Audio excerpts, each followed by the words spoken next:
আসসালামু আলাইকুম viewers, HD কিচেনে সবাইকে জানাই স্বাগতম। তো আজকে আপনাদের সাথে একটি কেক শেয়ার করছি, চায়ের কাপ দিয়ে মেপে স্পঞ্জ কেক। এই যে দেখুন কতটা সফট। এই যে আশা করি আপনাদের সবার ভালো লাগবে, আর আপনাদের ভালো লাগলেই আমার সার্থকতা। তো চলুন মূল রেসিপিতে চলে যাই। তৈরি করার জন্য প্রথমে আমি নিয়ে নিলাম 3টা ডিম, দিয়ে দিছি রান্নার রেগুলার তেল। এই যে কাপে এখানে আমি হাফ কাপ তেল নিয়েছি, দিলাম হাফ টিস্পুন লবণ, 1 টিস্পুন ভ্যানিলা এসেন্স। এখন আমি ভালোভাবে মিক্স করে নেব। মিক্স করতে করতে এক পর্যায়ে দেখা যাবে যে এখানে ফেনার মতো হয়ে গেছে, তখন আমরা মিক্স করা বন্ধ করব। এখন আমি দিয়ে দিলাম সেই চায়ের কাপে 1 কাপ চিনি। আজকে আমরা কেকটা তৈরি করব চায়ের কাপ মেপে। আমি আবার মিক্স করতে থাকবো। এই পর্যায়ে আমার মিক্স করা হয়ে গেছে। এখন আমি শুকনো উপকরণগুলো নিয়ে নেব। এখানে নিয়ে নিলাম আমি সেই চায়ের কাপের 1 কাপ ময়দা। এখন দিয়ে দিলাম 1 টেবিল চামচ গুঁড়ো দুধ, দিয়ে দিলাম 1 টেবিল চামচ বেকিং পাউডার। এখন আমি চেলে নেব।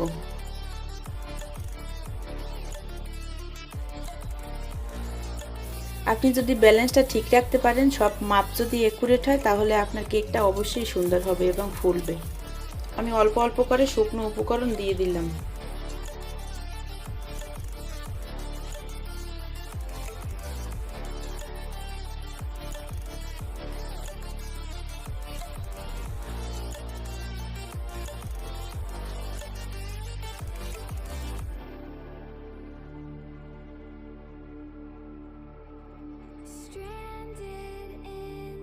আমার ব্যাটারটি রেডি হয়ে গেছে। এই যে দেখুন,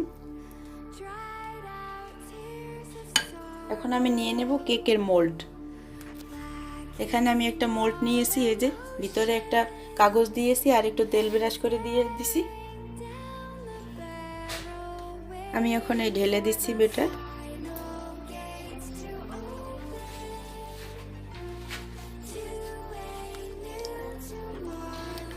আমি একটু টেপ করে দিচ্ছি যাতে ভিতরে কোনো বাবল না থাকে। আমার টেপ করা হয়ে গেছে। এখন আমি ব্রেক করতে চলে যাব। এখানে আমি একটা সিলভারের হাঁড়ি নিয়েছি আর ভিতরে 2টা কাগজ দিয়েছি আর একটা স্ট্যান্ড বসিয়ে দিয়েছি। এখন দিয়ে দিব আমি কেকের সেই মোল্ড। এখন আমি ঢেকে দেব 25 মিনিটের জন্য। 25 মিনিট পরে আমি ফিরে আসছি।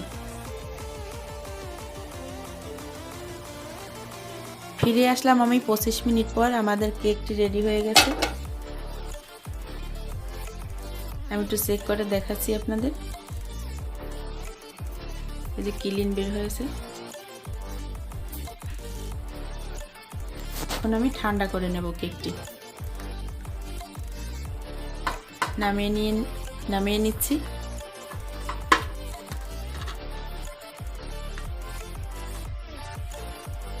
কেকটা আমি নামিয়ে ঠান্ডা করে নিয়েছি। এখন আমি মোল্ড আউট করে নিচ্ছি। এই যে দেখুন,